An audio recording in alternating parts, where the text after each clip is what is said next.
Selamünaleyküm. Aleykümselam. Nasılsınız beyler, iyisiniz? Allah'a emanet.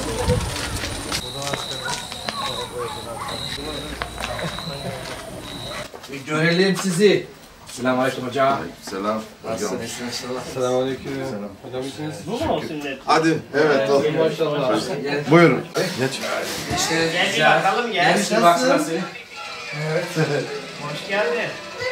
Ya bakalım. Ya bakalım. Ya bakalım. Çok güzel, çok güzel. Tamam, kapatabiliriz. Harika. Tamam. Hoş geldiniz. Selamünaleyküm. Oo, çok iyi maşallah. İyi mi? Güzel olmuş mu? Hoş geldin.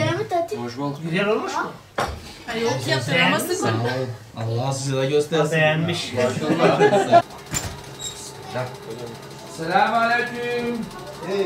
Nasılsınız inşallah? Selamünaleyküm. Hayırlı akşamlar. Hoş geldin. Hayırlı akşamlar. Ne yapıyorsun? İlk önce biz acaba biraz şık mı ya? Demin var idi biraz şişkinlik var idi demin biraz. Allah sizden razı olsun. Dedim çok ağladım.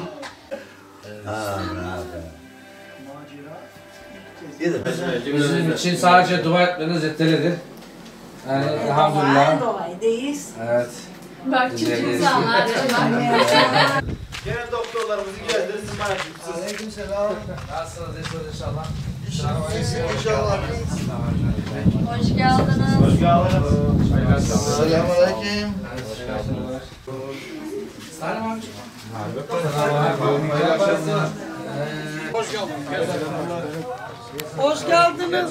Hoş bulduk. Merhaba. Selamünaleyküm. Şunu kapamasınlar daha iyi. Daha iyi yani değil mi?